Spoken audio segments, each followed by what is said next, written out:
السلام علیکم ورحمۃ اللہ وبرکاتہ۔ اگر آپ حج یا عمرہ کا ارادہ رکھتے ہیں یا نیت ہے اور آپ کے پاس حج یا عمرہ کے ادا کرنے کا قدرت اور وسعت نہیں ہے، پیسے نہیں ہیں، تو ایسا کیا وظیفہ ہے، کیا دعا ہے کہ بندہ کریں اور اللہ تعالیٰ ان کے لیے اسباب پیدا فرمائے۔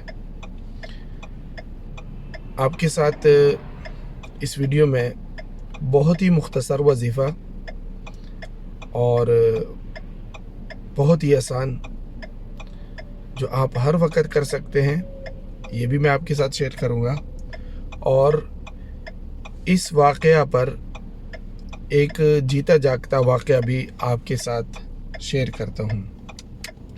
تو چلتے ہیں راستے کے سفر پر اور یہ قصہ بھی سنتے ہیں اور یہ دعا اور یہ وظیفہ بھی ہم جانتے ہیں کہ اس کا فائدہ کیا ہے۔ اچھا جی، دیکھیں، انسان دل سے جو نیت کرتا ہے تو اللہ رب العزت اس نیک نیت کو، نیک ارادے کو وجود بھی عطا فرماتے ہیں، لیکن بندہ نیت تو کرے، ارادہ تو کرے۔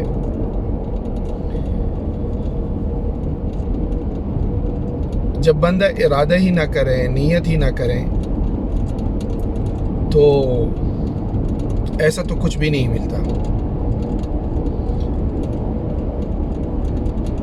ہمارے ایک دوست، ہمارے کلاس فیلو، وہ فرما رہے تھے کہ رائیونڈ مرکز جو تبلیغی مرکز ہے اور عالمی مرکز ہے، پاکستان میں ہے رائیونڈ مرکز، وہاں پہ کوئی ایک بیرون ملک کا طالب علم پڑھتا تھا، اور وہ طالب علم ایک دن اپنا ویزا جو ہے رینیو کرانے کے لیے، یعنی اسٹڈی ویزا جو پاکستان میں طلباء جس سے مقیم رہتے ہیں، وہ رینیو کرانے کے لیے اسلام آباد ایمبیسی چلا گیا۔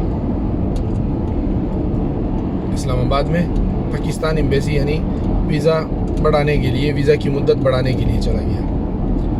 اب یہ جس دنوں میں گیا، یہ پہلے کی بات ہے، کئی سالوں کی پہلے کی بات ہے، تو جب وہاں پہ چلا گیا تو یہ دن حج کے مہینوں کے تھے، لوگ حج کی تیاری کر رہے تھے۔ اب پہلے وقت میں یہ تقریباً پرویز مشرف کا وقت تھا، اس میں بیرون ملک کے طلباء کے لیے ویزا کی بہت سخت پالیسی ہوتی تھی، اور ویزا جو ہے بڑی مشکل سے رینیو ہوتا تھا، ان کو رہنے نہیں دیا جا رہا تھا پاکستان میں۔ ایک تو جو بغیر ویزا کے رہ رہے تھے ان کو بھی نکال دیا، اور جو ویزا سے تھے تو ان کے ویزے بڑھائے نہیں جا رہے تھے، بلکہ ان کو نکلنے پہ مجبور کیا جا رہا تھا۔ اور یہ بھی ایک بیرونی طاقتوں کی وجہ سے کہ پاکستان سے یہ جو دینی مدارس کے طلباء ہیں جو باہر سے پڑھنے آتے ہیں، یہ چلے جائیں۔ اب یہ طالب علم جب وہاں پہ گیا تو جو سفارت خانے میں، پاکستانی سفارت خانے میں جو افسر تھا جس کے پاس وہ اپنا پاسپورٹ، ویزا وغیرہ لے کر گیا، اس نے اس کے دیکھ کر کہ نیک شخص ہے ماشاءاللہ۔ پاکستان میں سب سے پہلی بات یہ ہے کہ آپ کو یہ بات بھی معلوم ہو کہ پاکستان میں خصوصاً تبلیغی مدارس میں جو طلباء پڑھتے ہیں بیرون ملک سے، سب سے پہلے یہ اردو سیکھتے ہیں۔ ایک سال میں یا 6 مہینے میں زبردست سیکھ لیتے ہیں، لکھنا، پڑھنا اور بولنا یہ سب کچھ جی جان لیتے ہیں، اور اچھی طرح بولتے ہیں، پڑھتے ہیں، لکھتے ہیں۔ اور سب سے بڑی بات یہ ہے کہ پھر یہ اپنے ملکوں میں جا کر یہ اپنے شاگردوں کو وہاں پہ اردو سکھاتے ہیں اور ان سے لکھواتے ہیں، بولتے ہیں، سب کچھ۔ تو کہنے کا مطلب یہ تھا کہ آپ کو معلوم ہو کہ یہ ساری بات سفارت خانے والے افسر کے ساتھ، ایمبیسی والے افسر کے ساتھ اردو میں ہی ہو رہی تھی، اور طالب علم بیرون ملک کا۔ اب اس افسر نے ویزا پہ کام کرنے سے پہلے اس سے کچھ مسائل وغیرہ پوچھے حج کے بارے میں. اب اس طالب علم نے تو کوئی حج نہیں کیا ہوا تھا، طالب علم تو تھا، دینی مسائل کے بارے میں علم رکھتا تھا.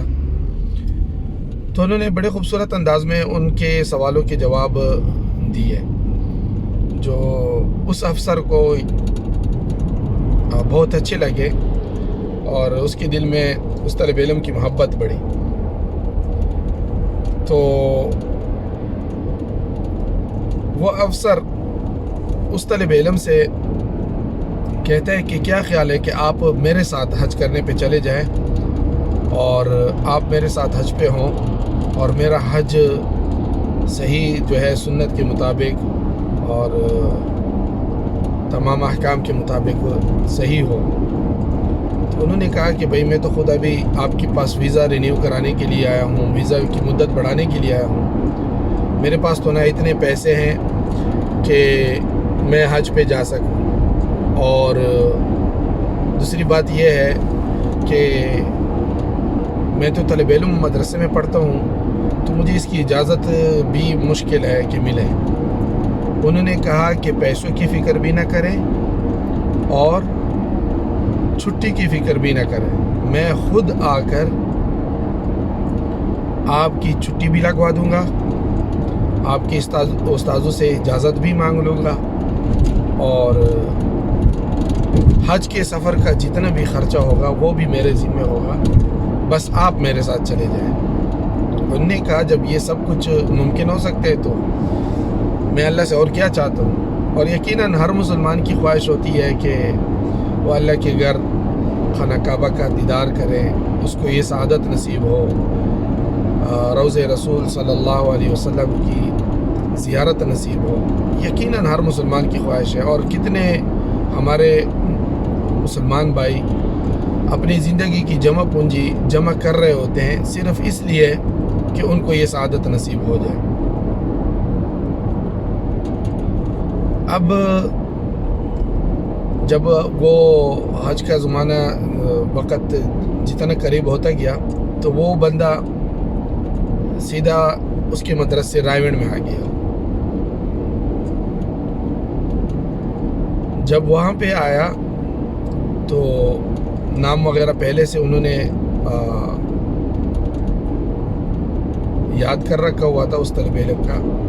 تو استاذوں سے ملے اور ان سے اس طالب علم کے لیے حج کے چھٹی کی اجازت مانگی.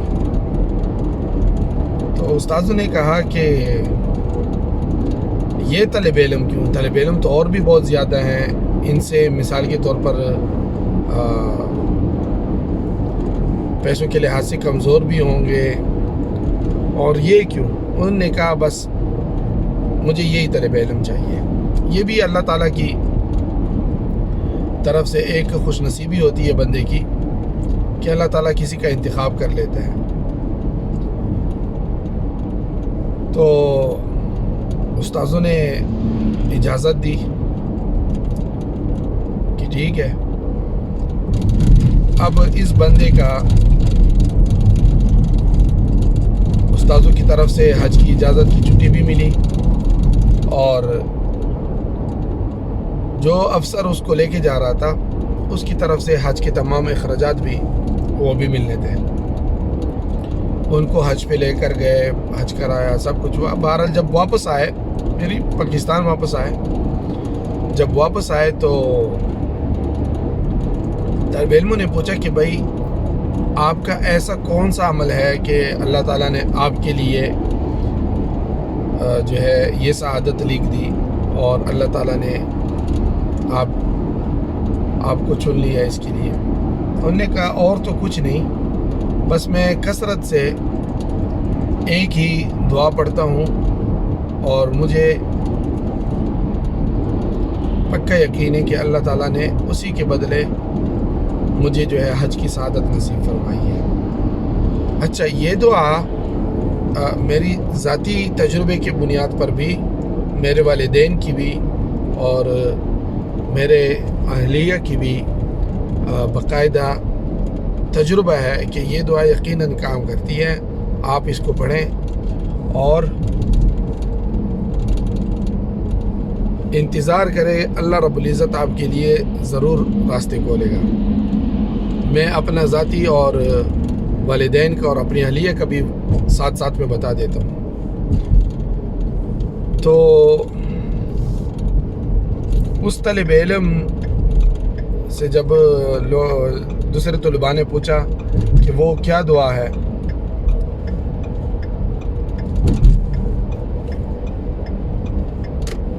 تو انہوں نے کہا کہ قرآن پاک کی ایک آیت ہے، سورۃ البقرہ میں ہے. سورۃ البقرہ قرآن پاک کی سب سے پہلی سورت اور لمبی سورت ہے. اس کی 128 نمبر آیت ہے. 128 آیت کیا ہے؟ آیت بھی سن لیں. ربنا وجعلنا مسلمین لک ومن ذریتنا امة مسلمة لک وارنا مناسکنا وتب علینا انک انت التواب الرحیم. یہ اسکرین پر میں آپ کے لیے اس آیت کو بھی مینشن کر دوں گا.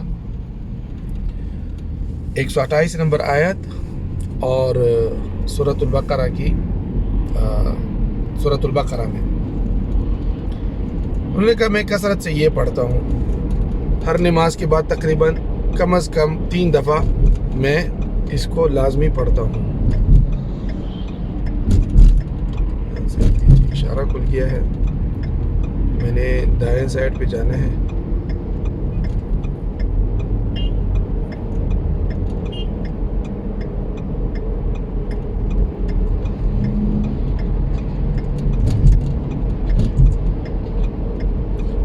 اچھا جی، نیچے سے اشارہ کھل گیا اور میں نے دائیں سائڈ پڑھنا تھا جو نکل آیا. تو کم از کم یہ آیت ہر نماز کے بعد، چاہے مرد ہے عورت ہے، اس کو پڑھے. اور جب تک اللہ تعالیٰ آپ کے لیے اس بارے میں کوئی راستے نہ کھولے تب تک پڑھتے رہیں. اور خود بھی کوشش کریں انسان، یعنی اپنی اس کی وسعت میں جو ہے وہ بھی کرتا رہے. مثال کے طور پر آپ کا پاسپورٹ بننا، اس کے لیے ضروری ہے. کسی بھی ملک سے باہر ملک پہ سفر کرنے کے لیے پاسپورٹ کا ہونا ضروری ہے. آپ کی یہ چیزیں بھی موجود ہو.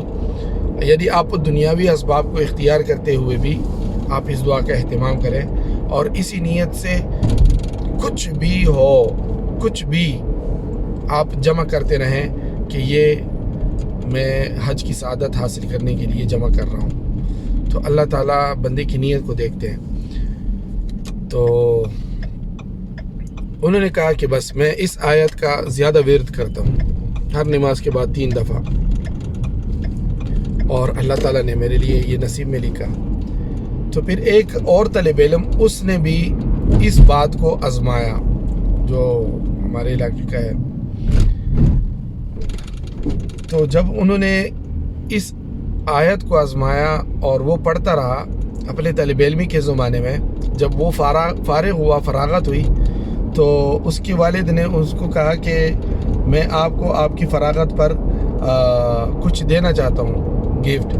بتائیں آپ موٹر سائیکل لیں گے، کیا لیں گے؟ سب سے زیادہ نوجوانوں کے لیے موٹر سائیکل وغیرہ ہے. انہوں نے کہا نہیں، میں نے حج کرنا ہے. اس کے والد نے حج نہیں کیا ہوا، اس کی والدہ نے حج نہیں کیا ہوا، اور اس نے کہا کہ میں نے حج کرنا ہے. تو والد نے کہا ٹھیک ہے. اس نے بہت کم عمر میں والدین سے پہلے حج کر لیا. کیوں؟ کہ وہ بھی اس آیت کا جو ہے بہت ورد کیا کرتا تھا، اور اسی آیت کے سبب اللہ تعالیٰ نے اس کے والد کے دل میں ڈالا کہ میں اپنے بچے کو اس کی فراغت کی خوشی میں، اس کی دستار بندی کی خوشی میں یہ ہدیہ کرنا چاہتا ہوں. اور وہ حج پہ چلا گیا بہت کم عمر میں. اچھا جی، میں نے خود جب ارادہ کیا تو میں نے اس کو پڑھنا شروع کیا. اور میں نے کچھ اس میں یہ اضافہ کر دیا کہ ہر نماز کے بعد بھی پڑھتا رہتا ربنا وجعلنا مسلمین لک ومن ذریتنا امۃ مسلمۃ لک. اور پھر جو ہے اس کو میں نے باقاعدہ 40 دن کے لیے اس کو ایک وظیفہ بھی بنا لیا. 40 دن تک روزانہ میں اس کو 41 مرتبہ بھی پڑھتا رہتا سونے سے پہلے. یہ بس اپنا ایک معمول بنا لیا 41 مرتبہ 40 دن کے لیے. اور فرماتے ہیں کہ جو بھی عمل 40 دن کے لیے مسلسل کیا جائے اس کی ایک الگ تاثیر ہوتی ہے، ایک الگ تاثیر ہوتی ہے. مثال کے طور پر کوئی بھی چاہے دنیاوی عمل کیوں نہ ہو، بلا ناغت 40 دن کوئی بھی عمل کیا جائے تو اس کی ایک اثر پیدا ہو جاتی ہے اور آپ اس کے ساتھ مانوس ہو جاتے ہیں اور وہ کام آپ کے لیے بہت آسان ہو جاتا ہے. اور پھر مجھے بھی الحمدللہ اللہ تعالیٰ نے ویزے کی شکل میں یہاں پہ لے آیا، اور ویزا بھی وہ کہ ماشاءاللہ بچوں کو پڑھانے اور مسجد کی امامت وغیرہ کے سلسلے میں آیا. تو جب میں اپنی اہلیہ کو بلانے لگا تو میں نے بھی اس سے یہ کہا کہ آپ پاسپورٹ بنا لیں. پاسپورٹ بنوایا اور اس دعا کا کثرت سے ورد کریں. تو اللہ تعالیٰ نے ان کے لیے بھی اسباب پیدا کیے اور یہاں پہ ہم نے حج کیا بغیر 1 روپے لگائے ہوئے، وہ بھی سعودیوں کے قافلے کے ساتھ. 1 روپے 1 ریال بھی ہمارا نہیں لگا یہاں پہ. اور آئی تھی کس پہ؟ وزٹ ویزے پہ. کوئی حج کے ویزے پہ نہیں آئی تھی، ٹھیک ہے. وزٹ ویزے پہ حج کرنا یہاں پہ ممنوع ہے. تو ہمارا 1 ریال بھی نہیں لگا. 1 ریال آنے جانے کے سفر سے. یہاں پہ یہ ایسا نہیں ہے کہ ہم سعودیہ میں ہیں تو بس حج ہر کوئی فری کر سکتا ہے، نہیں بھائی، یہاں پہ بھی. اور یہاں پہ میں نے جب کوشش کی الحمدللہ 4-5 حج الحمدللہ اللہ تعالیٰ نے نصیب کیے ہیں. اللہ تعالیٰ قبول کرے اور سب مسلمانوں کو یہ سعادت نصیب فرمائے. جب میں نے ارادہ کیا کہ اس سال میں نے حج پہ جانا ہے تو اس سے کچھ مہینے پہلے میں اس آیت کو کثرت سے پڑھتا ہر نماز کے بعد، اور کثرت سے پڑھتا، اور اللہ تعالیٰ نے اسباب بنائے. حتیٰ کہ جب کورونا کا سال تھا، جس وقت حج 1 سال بند ہوا اور صرف یہاں پہ مقامی لوگ جو ڈاکٹر وغیرہ تھے اور 60,000 کا کوٹا رکھا، یعنی لاکھوں کے حج میں سے جو 20-24 لاکھ کے حاجی آتے ہیں ان میں سے 60,000 کا کوٹا رکھا. اور اس میں بھی الحمدللہ اللہ تعالیٰ نے اس بندے کو یہ سعادت نصیب فرمائی. اور اس وقت وہ بھی میرے پیسے نہیں لگے. اس وقت وہ داخلہ جو کم از کم داخلہ تھا وہ 16-17 ہزار ریال کا تھا. جو درمیانی قسم کا تھا یعنی اس سے کچھ اعلیٰ وہ 18-19 ہزار کا تھا. جو اس سے اوپر کا تھا وہ 22-25-30 ہزار ریال کا. تو میں نے حج بدل کیا. پھر اللہ تعالیٰ نے یہ سعادت بھی نصیب کر دی اس میں، یعنی کورونا کے سال میں. اچھا، میں نے والدین، جب میں نے اہلیہ کا ویزا بنوایا تو والدین کے لیے بھی میں وزٹ ویزے کی کوشش کر رہا تھا. ان کا نہیں ہو رہا تھا، وزٹ ویزا لگ نہیں رہا تھا. انہوں نے حج کے لیے پیسے جمع کرائے تھے لیکن سرکاری حج کوٹے میں ان کا نام نہیں آیا، ٹھیک ہے. تو وہ بڑے مایوس ہو گئے. پھر میں نے والد صاحب سے کہا کہ آپ دعا نہیں پڑھتے؟ کہتے کون سی دعا؟ تو میں نے کہا کہ میری اہلیہ نے آپ کو نہیں بتائی. کہتے ہمیں تو نہیں بتائی، والدہ کو. میں نے کہا یار کمال ہے، آپ لوگ اس دعا کو پڑھنا شروع کر دیں، اللہ تعالیٰ اسباب پیدا کر دے گا. انشاءاللہ اسی سال آپ حج پہ آئیں گے. یہ جو سرکاری کوٹے والا حج ہے نا، اس میں اگر آپ رہ گئے تو بے فکر ہو انشاءاللہ کہ اللہ تعالیٰ آپ لوگوں کو اسی سال کے حج میں لائے. تو انہوں نے پڑھنا شروع کیا.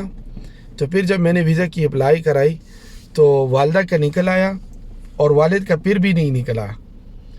پھر میں نے ان کو کہا کہ میں تب تک والدہ کی ویزے کبھی وہ نہیں کرا تھا جب تک کہ والد کبھی نہ نکل آئے.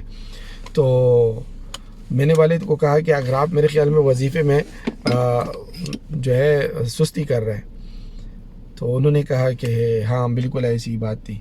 تو انہوں نے بھی جب اس کو پابندی سے پڑھنا شروع کیا تو اللہ تعالیٰ نے اس کا ویزا بھی وزٹ نکلوایا اور پھر وہ یہاں پہ آئے اور الحمدللہ والدین نے بھی حج کیا، اہلیہ نے بھی کیا۔ تو مطلب یہ ہے کہ صدق دل سے جو بات، جو نیت، جو ارادہ کیا جائے، اللہ رب العزت اس کو وجود عطا فرماتے ہیں۔ تو اگر آپ بھی آئندہ سال یعنی 2023 کا سال حج چاہتے ہیں اور ارادہ ہے، تو آج سے اس دعا کو پڑھنا شروع کریں اور یقین رکھیں کہ اللہ رب العزت آپ کو ضرور یہ سعادت نصیب فرمائیں گے۔ اللہ تعالیٰ تمام مسلمانوں کو یہ حج اور عمرے کی سعادت نصیب فرمائے۔ والسلام علیکم ورحمۃ اللہ وبرکاتہ۔